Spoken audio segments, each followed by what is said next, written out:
one of the problems with being famous is, and I suspect this is particularly the case with the kind of fame that you have, is that it must be very difficult to distinguish between people wanting something from you and people enjoying your company and liking you.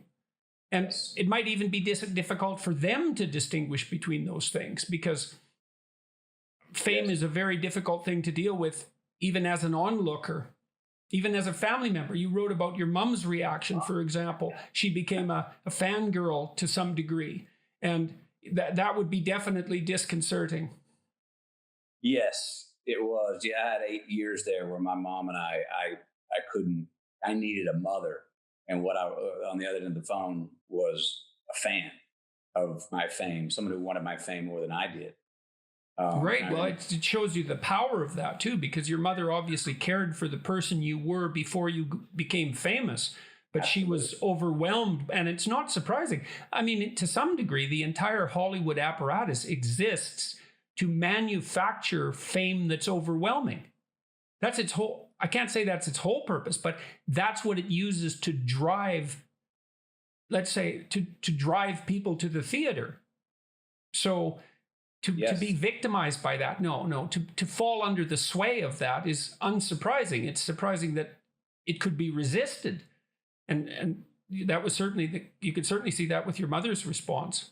Oh, for sure. And I'm sorry, I don't remember. Is your mom still alive? Yes, she is. She's 88 years young and with us right now. So, and has that situation rectified itself? Did she adapt to? We both adapted. Yeah. I got through enough time where I felt stable enough in my career that I was like, her loose lips aren't going to sink my ship.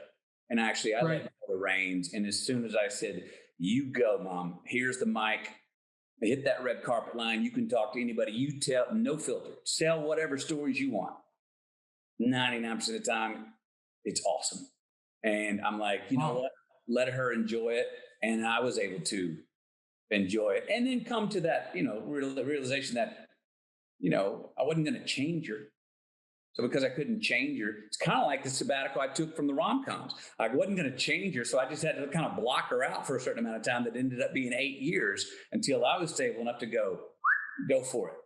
And our relationship's great. And, all through that time, she didn't love me less. She's loved me in a new, different way, as well as being her son. What I was needing was I needed her to double down on being a mom to me.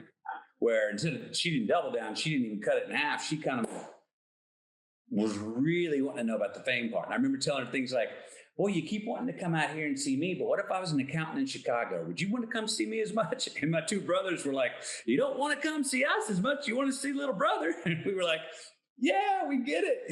So we call her out. And it was a strange 8 years. I never questioned her love for me, though. I knew we were going to be fine. I knew we weren't going to head to our deathbeds going on a bad note. I knew we were going to come out the other side. It was just a matter of when, and we did. It's nonetheless a good example of one of the unintended consequences of fame, right? Is that this very profound alteration in the nature of your personal relationships. So yes. So I want to switch topics a bit. I've been watching you in True Detective, which my son recommended, and I'm really enjoying. I believe you said in the book that the script leapt off the page for you. It did, especially the words of the character Rustin Cole. Right, who you play. Marty Hart role that Woody played. Yes. You were offered that role. Yes. Yeah. And I read the thing, and I remember telling him, I said, "Guys, I understand why you're coming to me for Marty Hart." I go, "But the guy who I cannot wait to turn the page to see what comes out of his mouth is this guy, Rustin Cole." And they were a bit surprised. Yeah, well, they're both complex characters, so you could see that either of them might have been attractive. But I was quite struck by your characterization of Cole. It reminded me of Heath Ledger. And that's why I wanted to talk to you about it. You play a dark character very well, if you don't mind me saying so. I mean, thank you. It's believable.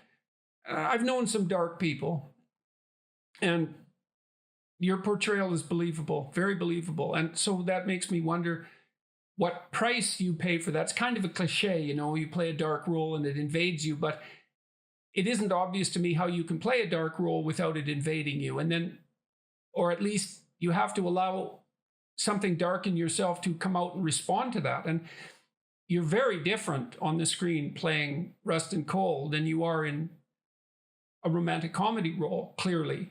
Mm-hmm. And it's somewhat surprising to see that transition, which I guess is why other people might be surprised by that too, which is why you actually had a bit of a hiatus when you stopped taking rom-com roles. But I'm curious, like, what were the consequences for you of playing that character in particular, but dark characters in general?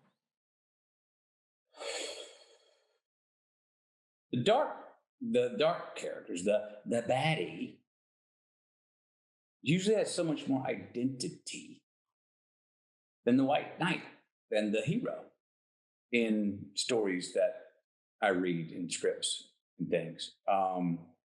The dark characters and are also they're always usually outsiders, and the consequence is that if I'm really going to portray one of those well, that part of myself, I'm putting myself on an island. And and that excites me. I want to feel like the underdog. I want to feel like I don't have to pander to manners or graces. I'm living by different rules. And not even to prove a point, but just say in a Rustin Cole's position, someone who just, I didn't make big acting choices with Rustin Cole. I just did what I could to understand the text so well that I could just say it and not have to solicit it. Or again, Rustin Cole was a guy who preferred his own company to anyone else's, and that solitude. That was a vacation for me. Also, as a person who is a believer, to have to be inhabit a character who is not a believer at all, and here's why.